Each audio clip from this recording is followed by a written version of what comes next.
igual gracias por haber venido ustedes puntual y por la paciencia, ¿no? Entonces, el tema que vamos a ver hoy día es ciudadanía y participación, no, perdón, ciudadanía y sociedad civil, como bien pueden leer en la separata que les hemos entregado. Y bueno, el equipo que está presente hoy día somos los mismos de siempre: está Gabriela, Juan Carlos, Juan, David y yo, Mónica. Así que en cualquier momento, ya saben, cualquier duda, consulta, lo que quieran, nos pueden llamar y ahí lo vemos juntos. Y bueno, para dar comienzo a la sesión, con Juan Carlos, que nos va a presentar la siguiente. Bueno, buenas tardes a todos y vamos a empezar, como dijo Mónica, el tema de hoy va a ser sociedad civil y ciudadanía, y ahorita vamos a empezar viendo un video para ver cómo están los saberes previos sobre los temas que vamos a tratar el día de hoy. Nos vamos a ver el video. Si de repente el volumen no es el mejor, así que el mayor silencio posible y la mayor atención también. Cualquier cosa lo que recibidos por la CDR, 1.680 autoridades locales y dirigentes sociales murieron a manos del Sendero Luminoso y del MRTA, es decir, el 21% de las víctimas fatales de los grupos subversivos. Luego de los campesinos, alcaldes, jueces de paz y otros dirigentes locales constituyen el segundo grupo nacional más golpeado por la violencia. Toda una generación de representantes e intermediarios políticos locales fue eliminada en la estrategia del Sendero de generar un vacío de poder que pueda ser llenado por sus propios cuadros.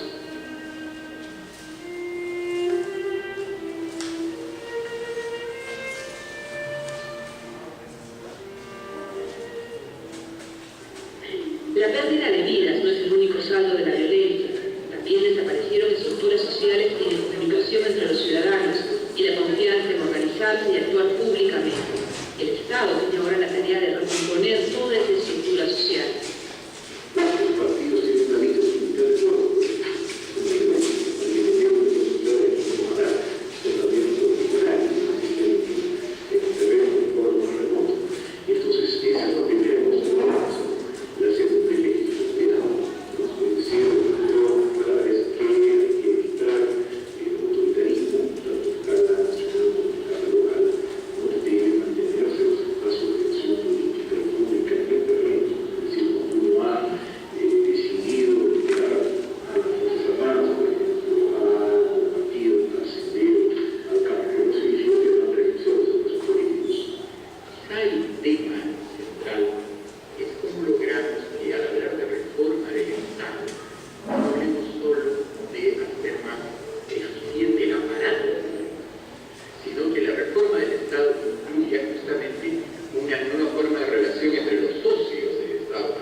Sobre la ciudadanía en partidos políticos, y este caso es sobre el conflicto que tienen los estudiantes chilenos en su país hace ya más de un año, ¿no?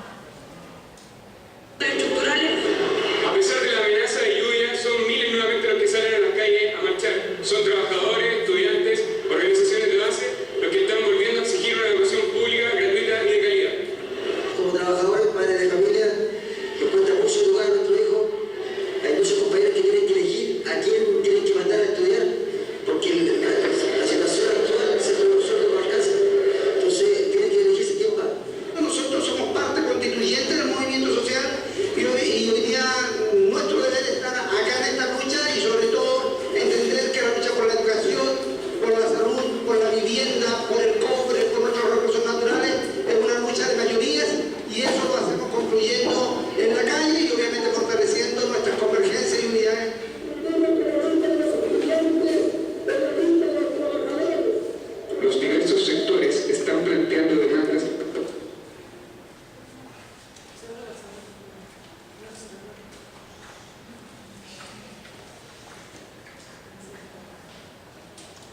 ser del movimiento social, articulándose entre sí y planteando soluciones políticas y sociales a problemáticas que no son nuevas.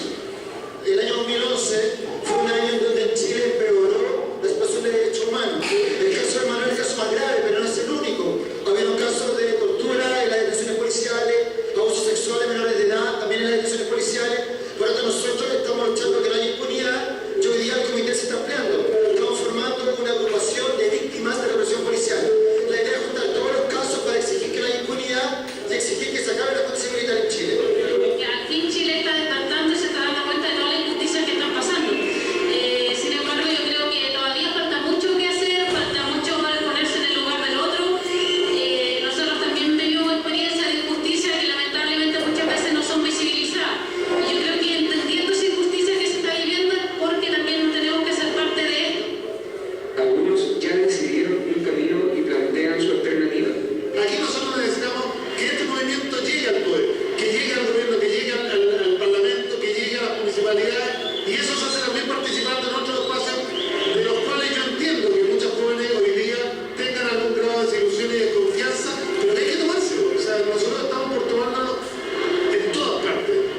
La discusión queda abierta y el mundo social y estudiantil tiene la palabra. Leonel Bertamal, El Ciudadano TV.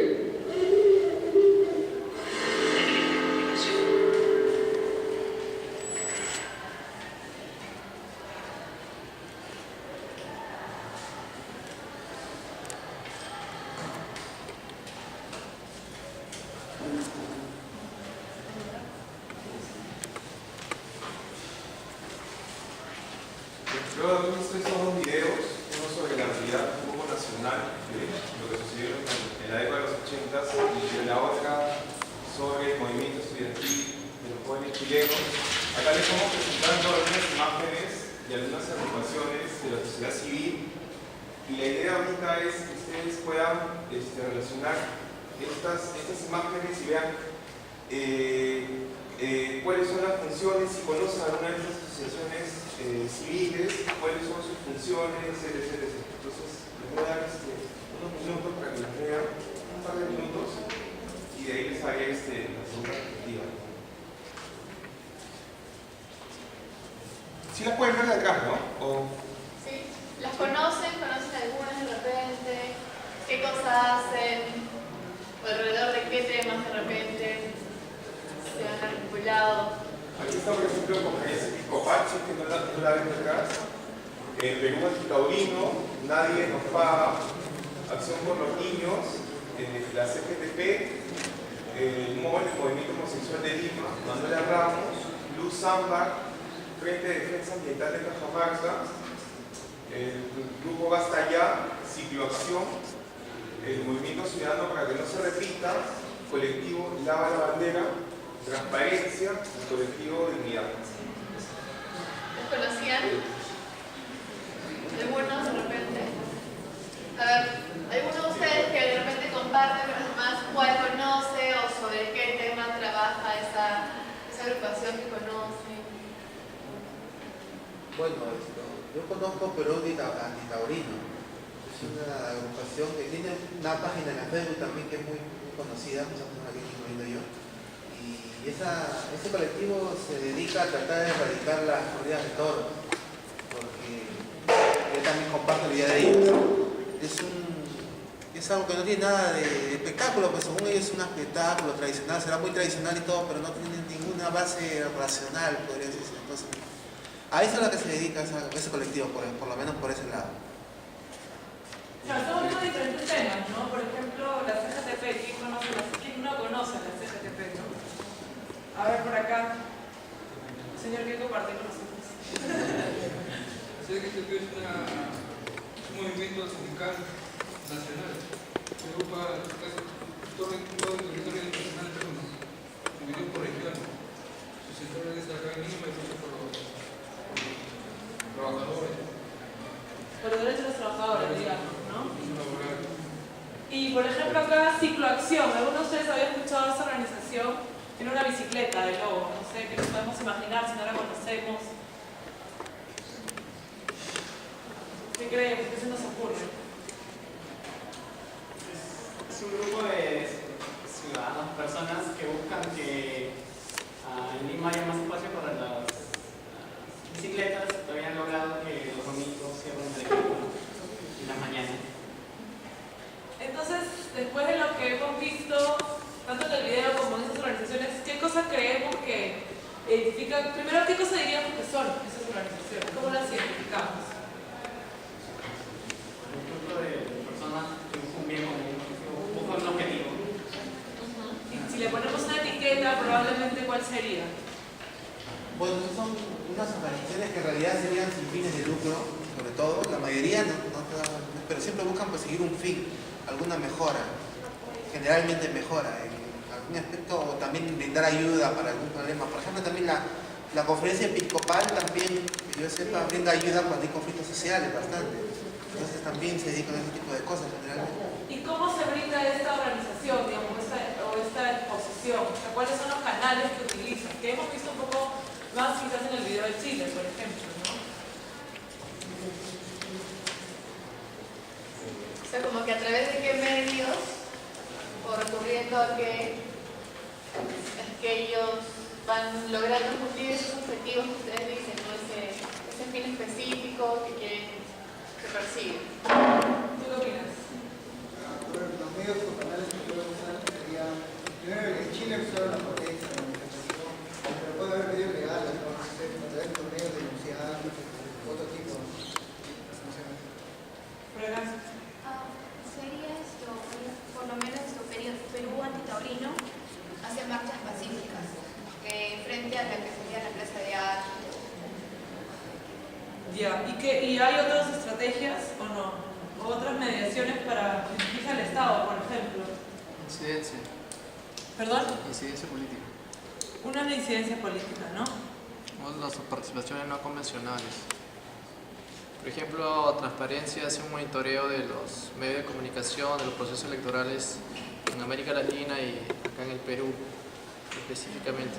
Y, por ejemplo, la ONG Luz Ámbar trata de incidir en políticas públicas que tienen que ver con lo que es planificación del transporte y la mejora de la calidad en la contaminación ambiental.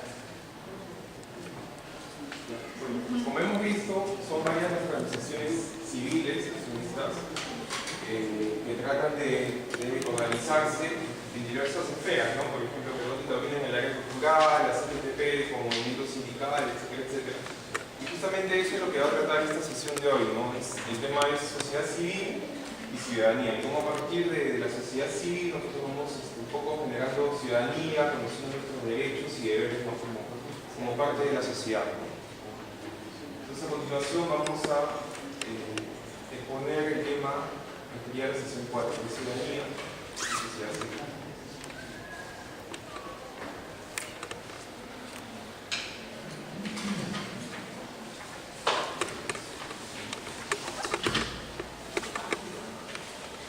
Bueno, como hemos visto, la idea era un poco que identificáramos que esas organizaciones que hemos visto en este collage son organizaciones de la sociedad civil, ¿cierto? Como se ha dicho, son grupos que tienen intereses particulares y que nos identificamos en el espacio de la sociedad civil. Ahora vamos a ver cómo esa sociedad civil llega al Estado, cómo se divide, cómo se comprende, etc. Pero de alguna manera esa es la idea, ¿no? En el caso chileno se vio cómo se pensaba de repente en un partido político, ¿no? Para llegar a hacer sus demandas en el Estado. Algunos dirán sí, otros dirán no es necesario. Igual en el caso de Perú vimos cómo justamente la ciudadanía, la sociedad civil, ese tejido tan importante para la democracia, se había debilitado como consecuencia de la guerra interna, ¿no? Entonces ese es uno de los problemas que todavía nuestra sociedad no ha logrado de repente solucionar, ¿no? Bueno, el tema de hoy, como se ha dicho, es ciudadanía y sociedad civil, ¿no? Entonces los objetivos para la sesión de hoy es que habremos construido una definición de ciudadanía y sociedad civil. Conoceremos las funciones de estas y sus elementos, ¿no? Para poderlo tener claro cuando acabe la sesión si hemos cumplido o no con esos objetivos. Y tendremos conocimiento del caso peruano en materia de ciudadanía y sociedad civil. ¿De acuerdo? Para este PPT hemos utilizado mucho a el autor Sinesio López. Él es un politólogo peruano muy importante y nos ha ayudado mucho y recurrentemente vamos a recurrir a él en esta sesión.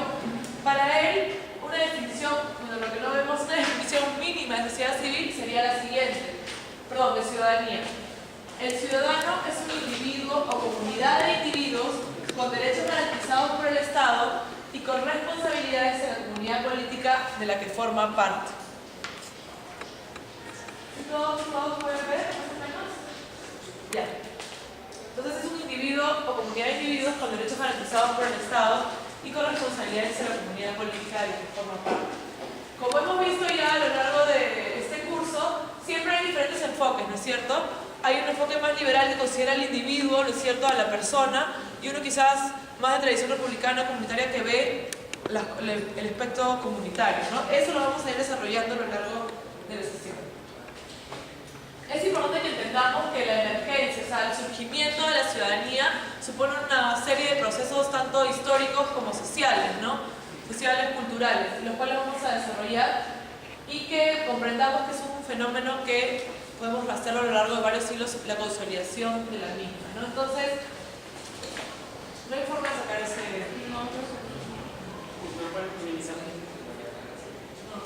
se casa. Pero tampoco se puede mover con una totalidad. Ya, no importa. Sentimos. ¿Qué cosa? Lo intentamos, pero no se pudo. ¿El qué? Como el administrador italiano, si le das clic derecho a la barra de tareas, te va a salir el administrador de tareas abajo. No, pero la barra de abajo. ¿Está? Un espacio libre, tiene que ser un espacio libre. Está deshabilitado. No, ya, sigamos nomás adelante. Como decía ahí, es importante que entendamos que uno de estos procesos es el cambio en las relaciones de autoridad. Es decir, el poder deja de sustentarse en el privilegio y las facultades de los gobernantes y son los gobernados los que reivindican derechos y responsabilidades. Eso lo podemos entender como el cuestionamiento a las monarquías, ¿no es cierto?, al poder de la nobleza y a este ejercicio de poder a través de una designación divina, ¿no es cierto?, tradicional. En ese sentido es importante que, como les he dicho, que vayamos comprendiendo cómo sucede este fenómeno, ¿no? A partir del siglo XVI se inician varios cambios sociales, políticos y culturales, como les vine señalando. Uno de ellos es la secularización de la sociedad, es decir, que empieza a abandonarse o disminuye la importancia del poder religioso, ¿no es cierto?, de las creencias religiosas en la sociedad. El proceso de individualización de las personas ya no pertenecen a esas corporaciones y tienen un oficio, digamos, por ejemplo, un oficio determinado por su pertenencia a un grupo, su movilidad está mucho más permitida, etc. La sociedad del antiguo régimen, justamente los individuos, no existe el individuo como figura que toma sus propias decisiones, ¿cierto?, sino su participación en ciertas corporaciones o grupos, ya sean profesionales, familiares, etc. El surgimiento de nuevos valores y el surgimiento de la democracia moderna, que, como les digo, si bien no surge en el siglo XVI, a partir del siglo XVII podemos empezar a ver una serie de factores que lo explican, ¿no?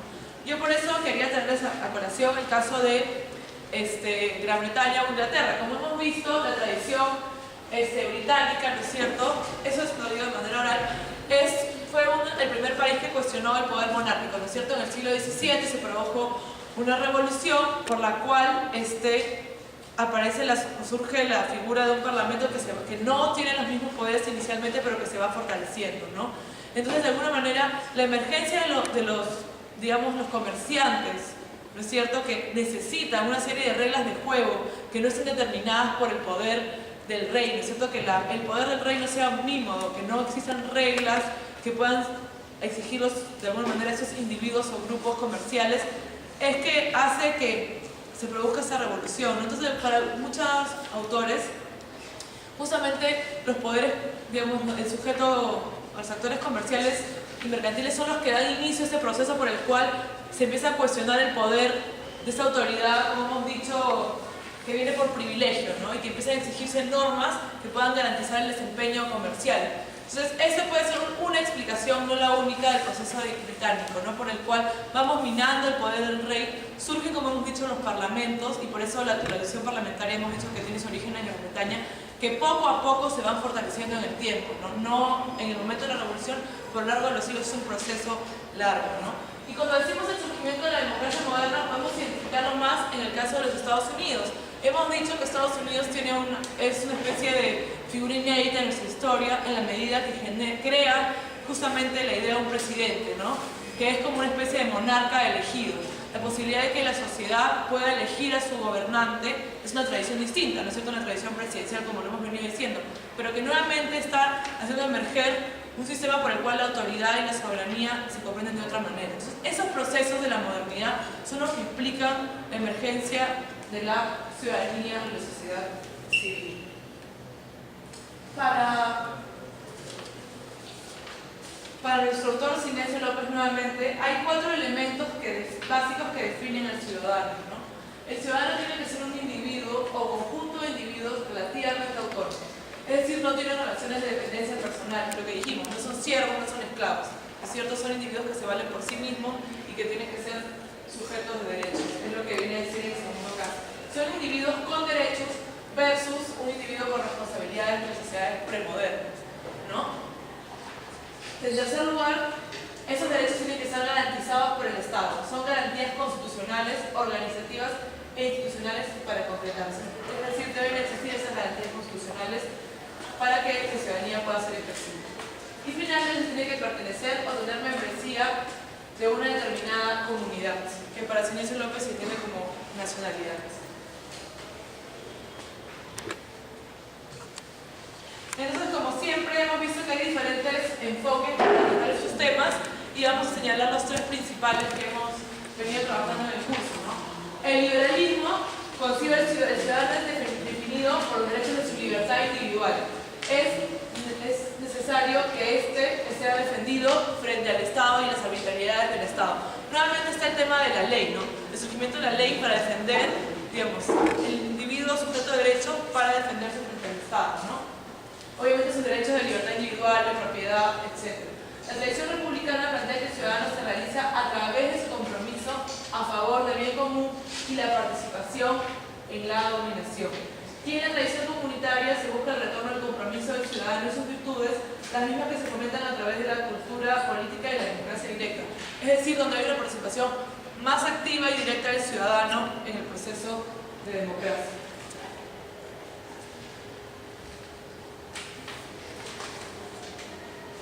De acuerdo. Es importante que tengamos en cuenta que hay un proceso, digamos, histórico de la ciudadanía, ¿no? En el cual podemos identificar 3 elementos de la ciudadanía moderna. Eso es lo que define nuestro título. La ciudadanía civil, que surge, podríamos decir que surge en el siglo XVIII, incluso antes, referente a los derechos de libertad personal y autonomía, derecho de propiedad privada, de libre expresión, de pensamiento y de fe, y derecho a la justicia. La ciudadanía política es un paso más, que sería los derechos a elegir y ser elegidos por medio de sufragio universal. Y luego la ciudadanía, que tiene que ver más con el siglo XIX, cuando se consolidan las democracias. Y finalmente la ciudadanía social en el siglo XX, que se refería a los derechos económicos y sociales, derecho a compartir el patrimonio social y a una calidad de vida para los ciudadanos. Steve Marshall pensó que eso ayudaría a eliminar las desigualdades y las diferencias de estatus. Es decir, se busca que la ciudadanía en su conjunto pueda beneficiarse de los beneficios del desarrollo económico y social. Entonces, tenemos que ir concluyendo. La emergencia de la ciudadanía se da por una serie de procesos que acompañan la modernidad, que tienen como primera condición el cambio de la noción de autoridad. Tiene presente 4 elementos básicos. Su proceso histórico puede basarse en la aparición de la ciudadanía civil, social y política. A continuación vamos a ver a la sociedad civil. Esta es definida como la esfera de acción colectiva y de discursos públicos que actúa entre el ámbito privado y el Estado. Es decir, tenemos al Estado, la sociedad civil y las organizaciones privadas educativas, como podríamos decir una sociedad económica.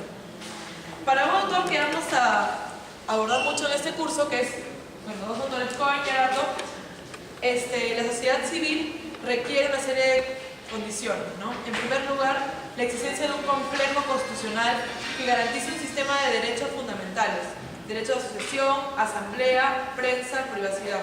Ello representa representa un punto de inflexión histórico que institucionaliza la sociedad civil moderna.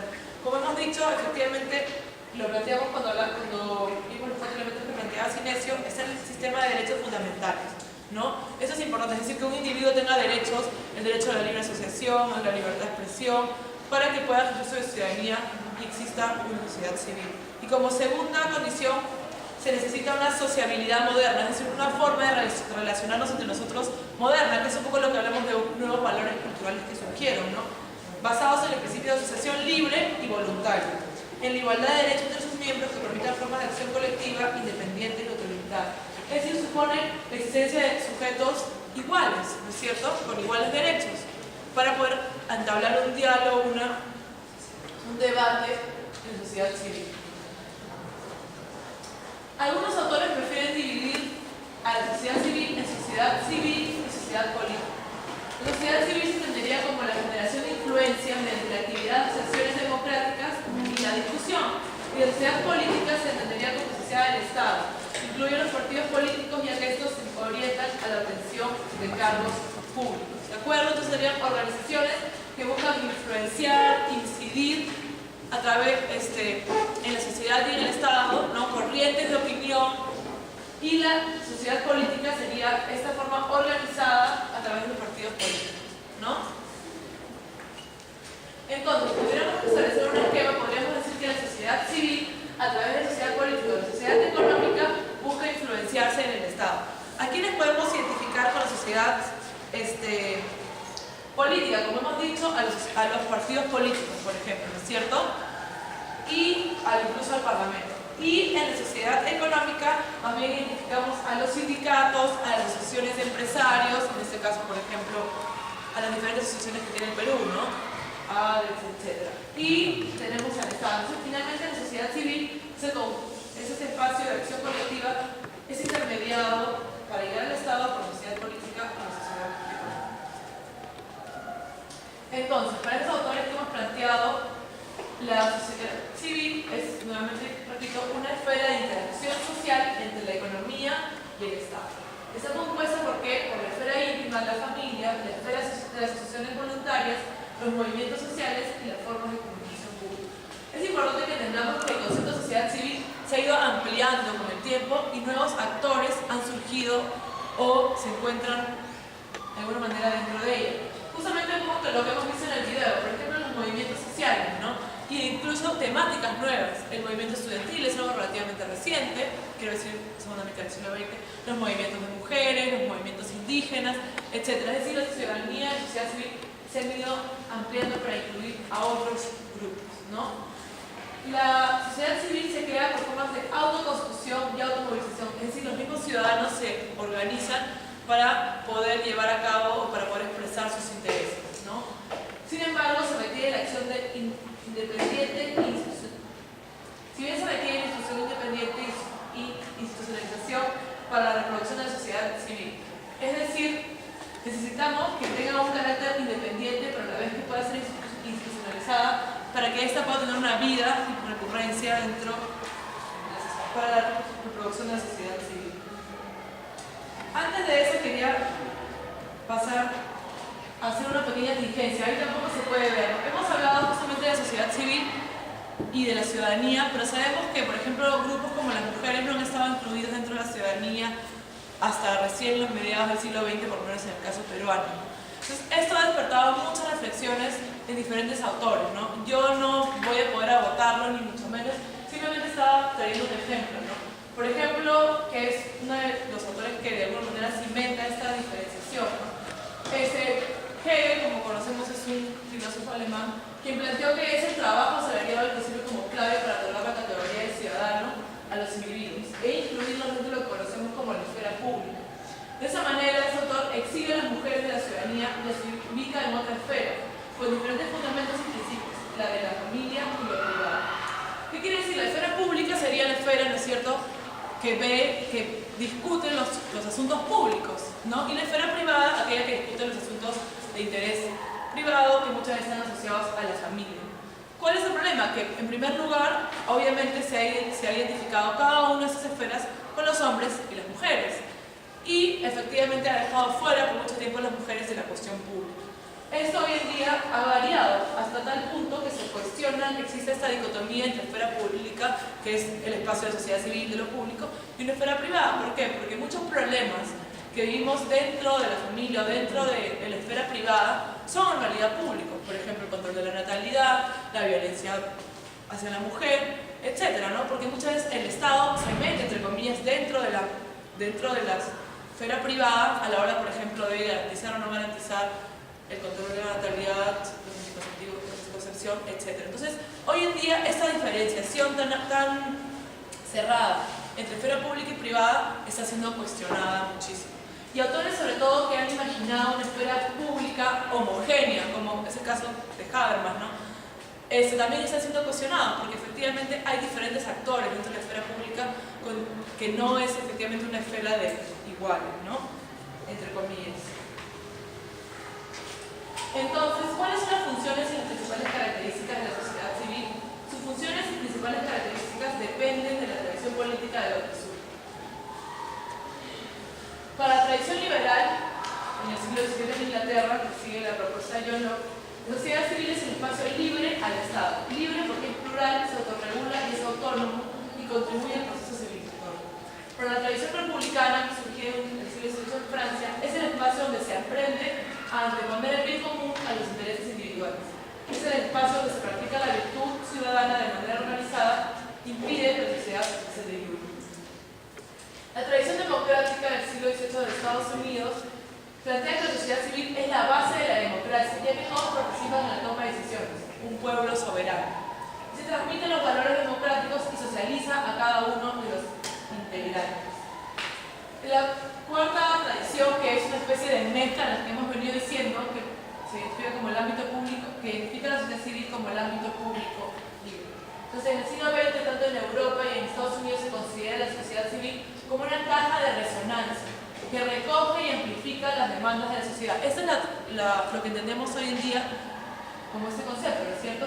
Y que tiene una función comunicativa, porque traslada las demandas de la esfera pública, pero que traslada las demandas a la esfera pública política. ¿De acuerdo? Entonces, la sociedad civil surge como efecto de la formación del Estado moderno alrededor del siglo XVII, cuando ya hay ciudadanos y cuando es necesario protegerse del poder absoluto. Luego resurge a fines del siglo XX cuando se opone a regímenes totalitarios y cuando diversos grupos sociales consideran necesarios expresar nuevos intereses y nuevas preocupaciones. Es lo que les decía hoy en día. Si bien han habido demandas por el voto, por ejemplo, por los derechos civiles, hoy en día, o en el siglo XX, hemos visto nuevas demandas, ¿no? Que yo les he identificado como el movimiento indígena, el movimiento de mujeres, etc.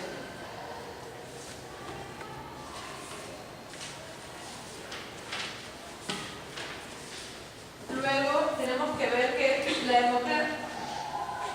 las funciones de control y la contrademocracia. Los ciudadanos de la sociedad civil requieren participar en los asuntos públicos, analizar sus intereses y defender sus derechos y promover otros. Las acciones de los ciudadanos y la sociedad civil a lo largo de la historia han sido también de contrapeso al poder ejercido por el Estado. Este es de distinta naturaleza al otro poder que hemos venido diciendo. Entonces, la democracia de control surge en el mismo momento que el pueblo se vuelve soberano. Entonces, la soberanía puede expresarse de dos formas, ya sea a través del sufragio, que es lo que conocemos como la típica ejercicio de la soberanía, pero también a través del control de la democracia. ¿No es cierto? Siguiente, por favor. Entonces, la contrademocracia es el contrapeso democrático dado por los ciudadanos y la sociedad civil. Se activa para compensar la pérdida de confianza en la democracia real, la que hemos identificado como la democracia descriptiva, es decir, la existente, ¿no es cierto? Frente a los fallos o los límites de la democracia, surge la democracia de control. Y eso se puede canalizar a través de la calificación, la vigilancia y la denuncia. En el caso del Perú, tenemos la Ley de Participación y Control Ciudadano, en la cual se nos permiten los siguientes casos: la iniciativa legislativa, la iniciativa de reforma constitucional, la revocatoria de autoridades y la posición de autoridades, que es algo que conocemos porque lo hemos visto hace poco, ¿no es cierto? Que en la mayoría de los casos significa la recolección de una cantidad de firmas, la demanda de rendición de cuentas, el referéndum, la consulta popular, la iniciativa de ordenanzas regionales y municipales. Es decir, los ciudadanos pueden por ejemplo, para llevar al referéndum o a consulta popular alguna ley o propuesta que ellos tengan de ley, ¿no?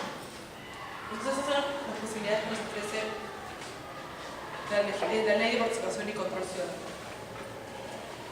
Siguiente. Bueno, ahora pasamos a la ciudadanía en el Perú. De acuerdo a Sinesio López, la ciudadanía es la totalidad de miembros de un ente común y su estatus como miembros de pleno derecho.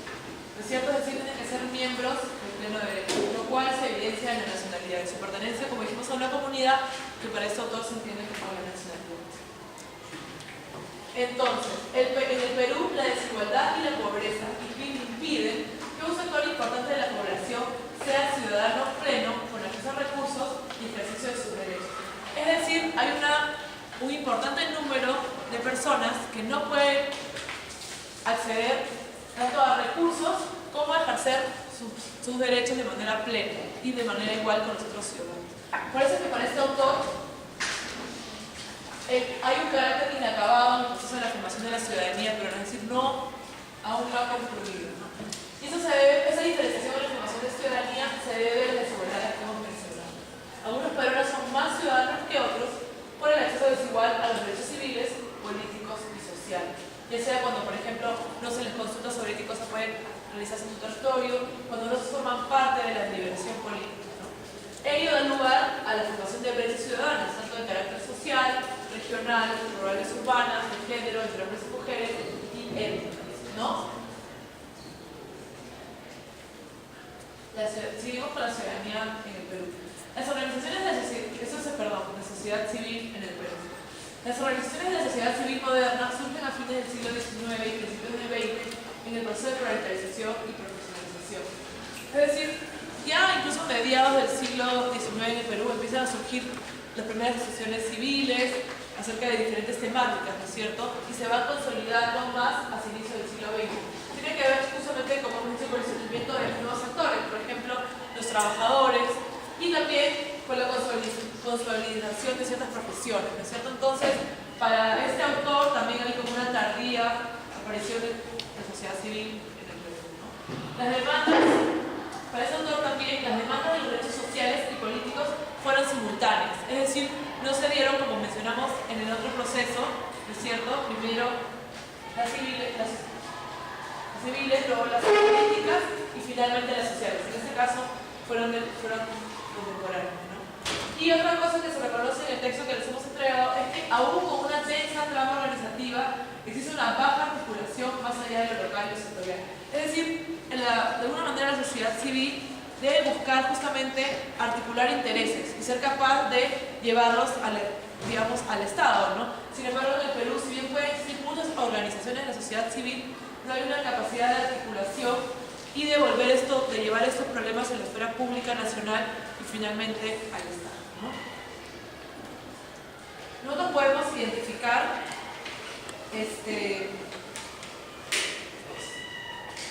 algunos mecanismos de participación de la ciudadanía y la sociedad civil.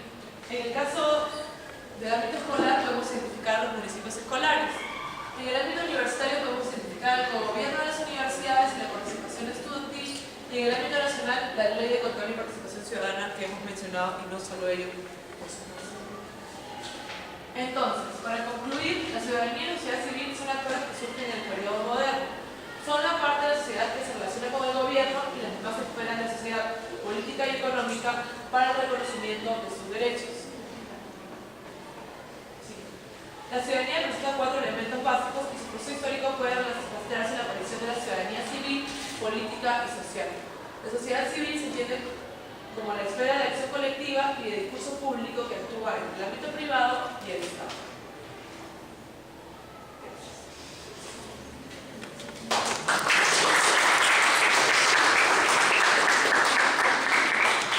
Bueno, esta sesión ha sido un poco accidentada en varios niveles, así que les pido disculpas, pero por favor, con toda confianza, cualquier duda o pregunta que quieran hacerme, estoy a su disposición. Estoy segura que hay dudas, así que espero un par de preguntas por lo menos.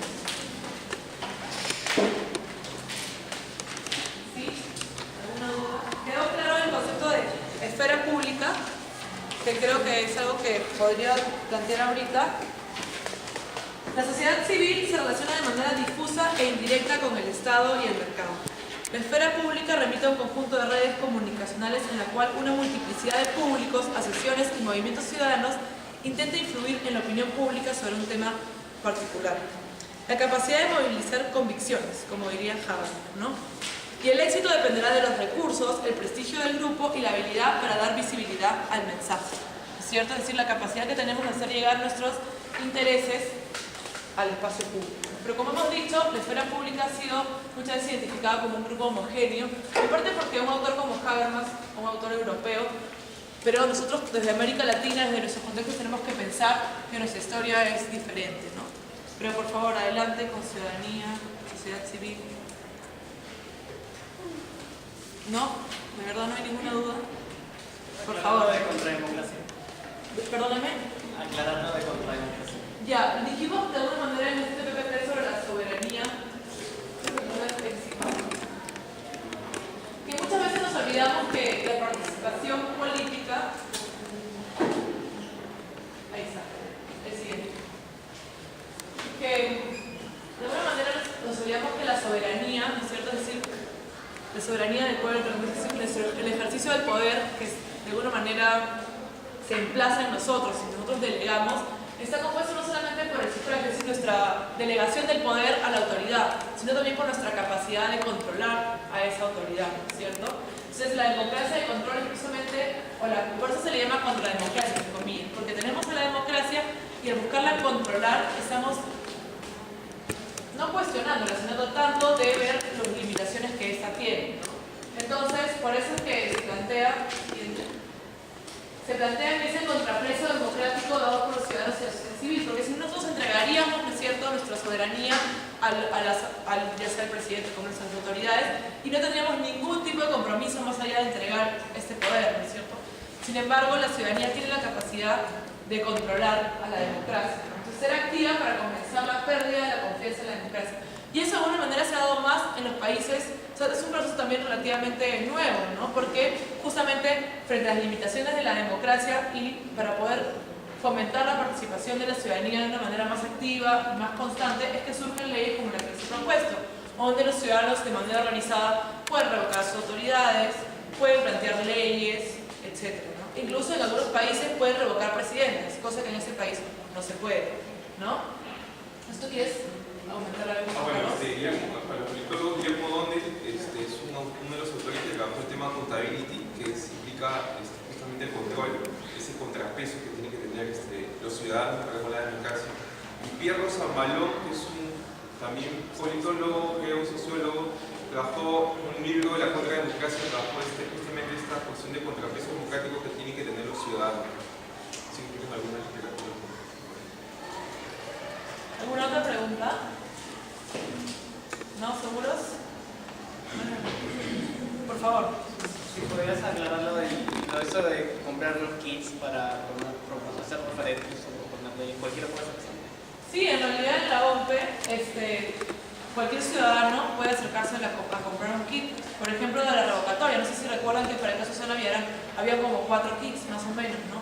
Solamente que tienen que recolectar una cantidad de firmas más. O sea, de acuerdo a la circunscripción, en el caso de Lima es bastante grande, hay mucha población, tiene que conseguir, no recuerdo exactamente el número de firmas, pero es un número bastante alto.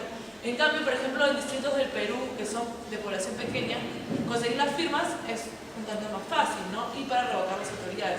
Igual, por ejemplo, tengo conocimiento que hay grupos ciudadanos que compran un kit para buscar el cambio de la Constitución, para fomentar un referéndum para generar una nueva Constitución.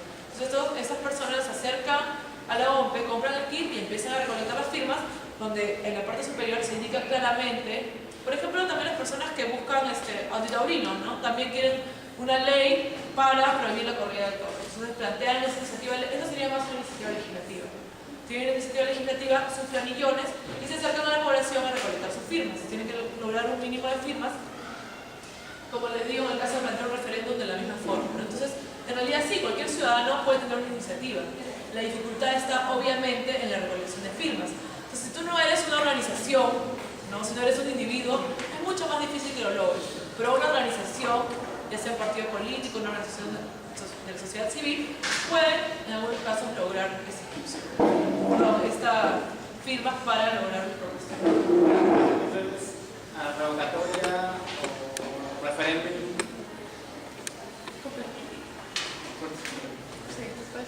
Sí, pueden ir a comprarlo. No recuerdo cuál es el costo, pero no es muy alto, ¿no? Pero en la página web en todo caso está toda la información. Sí, o sea, cualquier ciudadano con DNI y que tenga su voto, porque la OMP siempre vigila que todo el mundo haya votado, puede ir a comprar su kit electoral, ¿no? Puede que también intervenga de repente al comprar el kit electoral el factor político, porque me informé un poco con lo que resulta que de la OMP y había, creo que, un problema, ¿no? En el que para dar el kit electoral creo que aseguraron como más de 3 meses, más de 4 meses creo que aseguraron para que recién le diera el kit electoral, ¿no? Puede que también el factor político interese también en el organismo de la OMP. No, la OMP es un organismo que busca, bueno, además de autónomo, que busca una relación, no tiene ningún tipo de preferencia política, ¿no? Más bien todo lo contrario, tiene que garantizar una ecuanimidad y tener un comportamiento igual con todos los ciudadanos y partidos políticos, ¿no? Entonces, uno se acerca, hay un procedimiento que cumplir y puede comprar estos kits de revocatoria. El kit en realidad se llama de revocatoria, ¿no? Y otros kits, ¿no?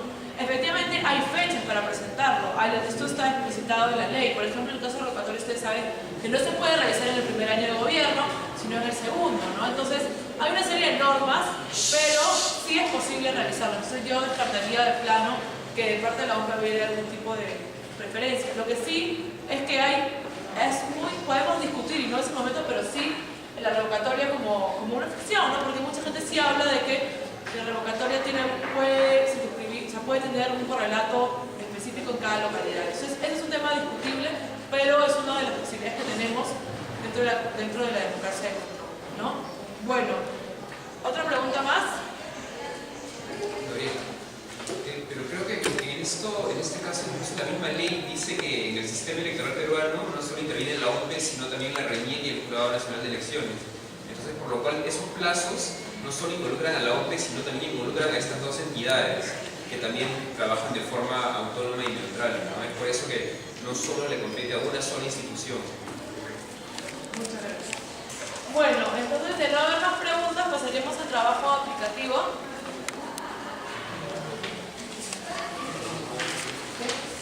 Sí, para el trabajo aplicativo también les pediría que vuelvan a formar grupos de 5. 6 máximo. No, soy 5 en verdad, porque sí. Por 5, por favor. Incluso 4 o 5.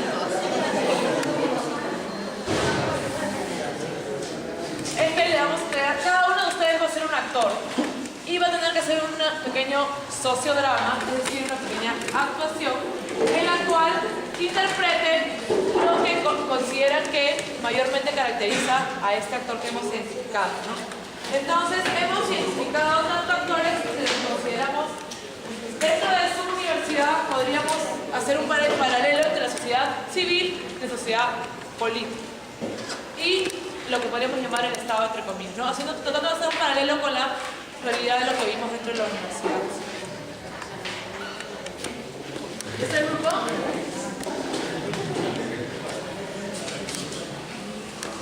Les vamos a sobrar papelitos. ¿Qué pasó, Seba? Sí. Mucho gusto para que se drama, ya. Pero, ¿podemos hacer qué?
Pero nuestras funciones son más políticas porque el año pasado elegimos al rector, a la vicerectora académica y a la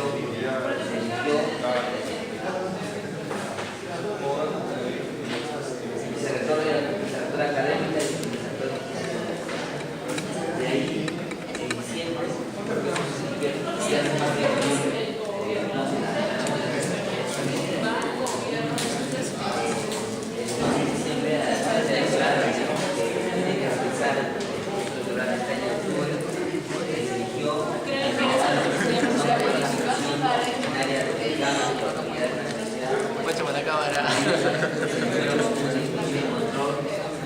Va a sacar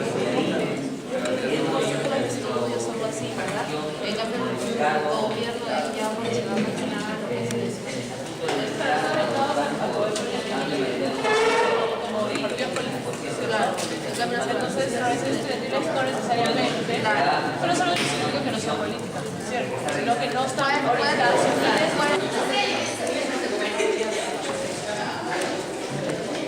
Ya, buenas tardes con todos. Nosotros vamos a hacer una presentación sobre el tercio. ¿Sí? Ellos son el tercio y nosotros representamos a los alumnos. Bueno, aquí la representación comienza en un momento en que están haciendo ellos campañas para ser elegidos, ¿no? Entonces ellos vienen a un salón a presentarse. Nosotros en este caso vamos a hacer algunas preguntas. Buenas tardes, nosotros somos el tercio de mayoría y venimos aquí para que ustedes voten por nosotros. Bueno, nosotros lo que queremos hacer es representarlos a ustedes, tratar de mejorar la situación y prácticamente ustedes pueden decirnos lo que haría falta o si algún profesor está incumpliendo sus labores. ¿Eso solamente quieren esa función? No, por supuesto que no. Nosotros también aprobamos algunos bachilleratos, aprobamos a las autoridades, a los decanos cada 3 años. Dígame, entonces ustedes serían una sociedad política, civil. No, nosotros somos una sociedad política. ¿Y por qué? Porque nosotros digamos que cooperamos con la universidad, gobernamos con la universidad, prácticamente nosotros elegimos al resto, ayudamos a la elección de rectores, también a la aprobación de los bachilleratos, como ya dijo mi compañera. Con esto contribuimos al bienestar y a la mejora de la facultad. Lo ven ustedes, los alumnos, ¿no? Y si nosotros escogemos, ¿cuál o qué sería lo que me decía?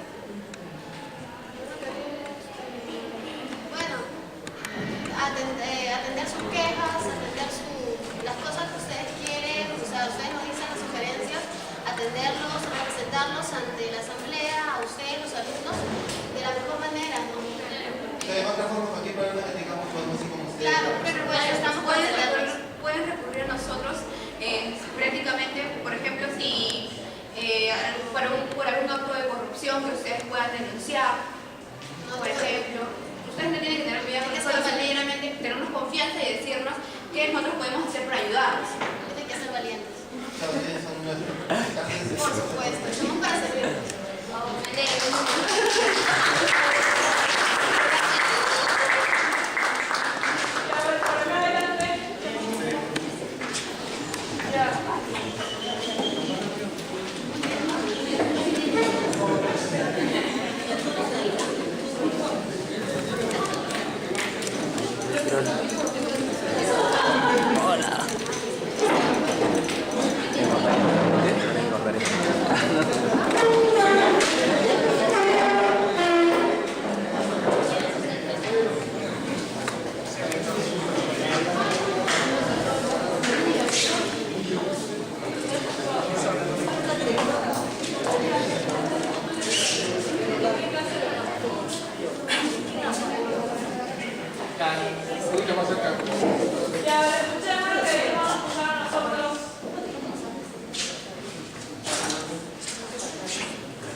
Autoridades universitarias, cada uno representa una autoridad dentro de una universidad. Pues yo voy a ser el rector, ser el decano, director de escuela y estudiantes. Y a continuación cada uno va a decir sus funciones.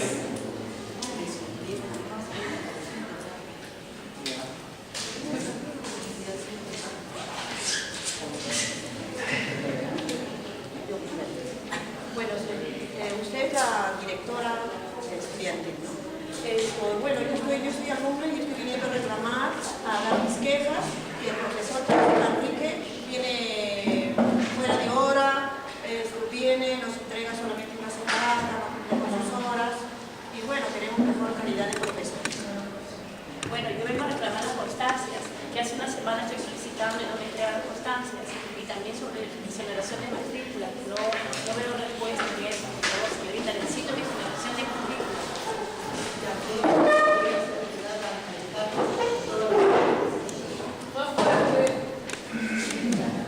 Lo que le digo es que todo lo que está manifestando, yo lo voy a entregar a mi decano. En cuanto a las solicitudes de las personas, se va a solucionar en la brevedad posible, se van a tomar decisiones prácticas y rápidas. Bueno, yo soy el rector y tengo que ver que en cada facultad hay un decano que escuche los reclamos y que se trate de cumplirlos en la brevedad posible y que cada decano vea en su facultad a los directores de escuela. También me encargo de administrar los fondos de la universidad y me eligen los mismos decanos y también pertenezco a la Asamblea Nacional de Rectores. Es todo. ¿Ya ustedes están listos? Bueno, en este consideramos que sería la autoridad universitaria, el compañero sería el dirigente estudiantil y los demás compañeros serían los que protestan.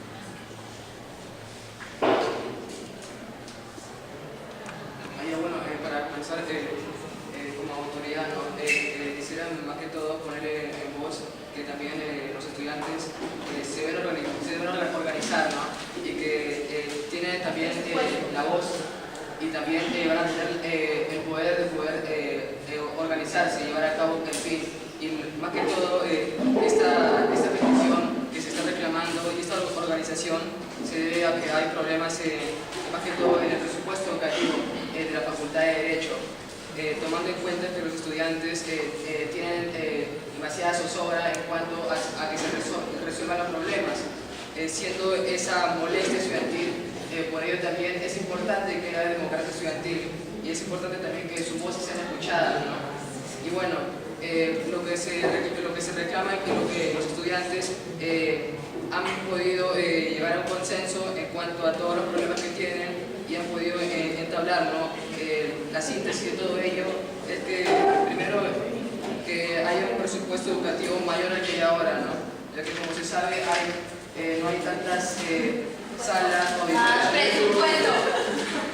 presupuesto educativo en el cual no hay tantas salas o auditorios que a los estudiantes les sirva para que se puedan desarrollar más universitaria y científicamente, ¿no?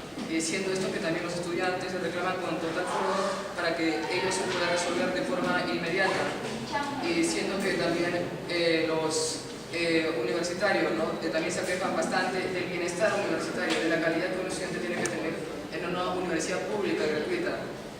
Bueno, como bien señala nuestra Constitución, ¿no? Bueno, también podemos también acotar, ¿no? Que a todos los estudiantes de la Facultad de Derecho se le animan para más que todo organizarse y que se reactive el centro federado, teniendo también lo que más prima acá, como bien sabemos todos los estudiantes y como bien sabe la presente autoridad, es que sin organización no va a poder haber ninguna ejecución, ¿no? Y por ello también se necesita también el apoyo de los estudiantes para que se realice a cabo las peticiones y las demandas, siendo que el plazo son de 15 días, ¿no? Para que se resuelvan estos problemas pertinentes, para que así también haya una mayor democracia estudiantil. Y bueno, y este plazo también tendrá su límite, ¿no? Ya que en caso que no se llegue a un consenso, a un diálogo con los estudiantes y las autoridades a través de la asamblea universitaria, se procederá a una correspondiente huelga estudiantil, ¿no? ¡Arriba, estudiantil! ¡Arriba! Por favor, declaro que en vista de esta protesta generalizada, todas sus demandas serán escuchadas.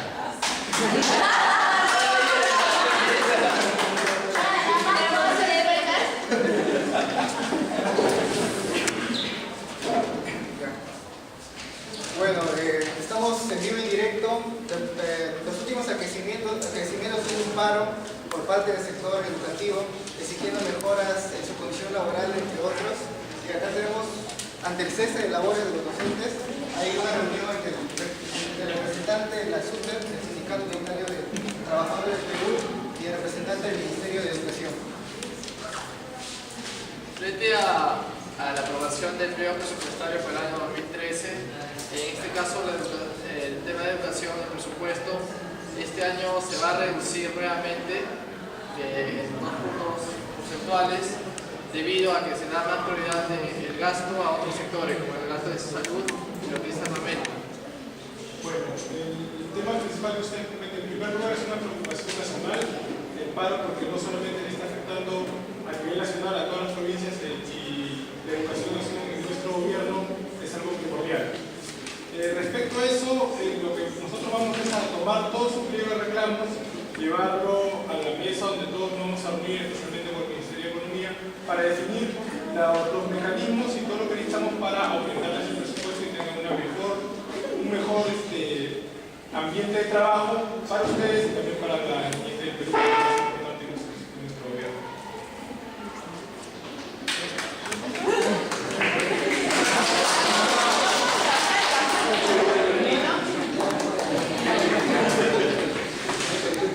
Ya, viene el último grupo.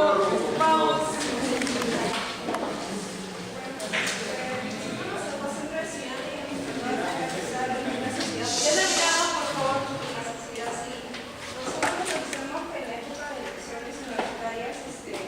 Colocamos a la sociedad civil como los estudiantes y dependiendo de ello al centro de estudiantes, los cuales tratan de representar los intereses del alumno mediante presionando a la sociedad política que está conformada por el Consejo Universitario, el Consejo de Facultad y la Asamblea Universitaria.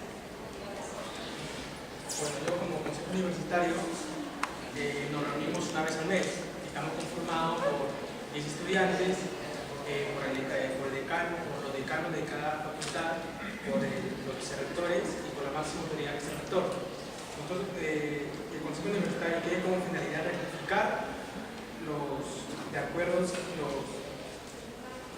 que en el Consejo de Facultad se realizan.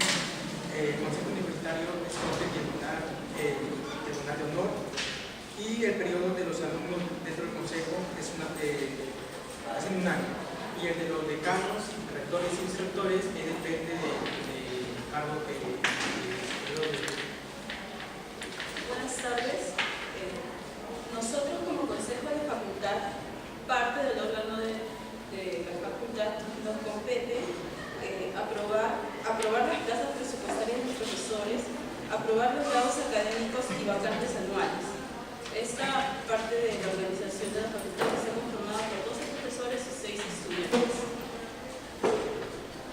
Bueno, yo que estoy representando a la Asamblea Universitaria, que viene a ser el máximo órgano de gobierno de la universidad, que está conformado por 91 integrantes y tiene de ellos 31 alumnos y 60 profesores que tienen de periodo 1 año y 3 años respectivamente, como lo he mencionado.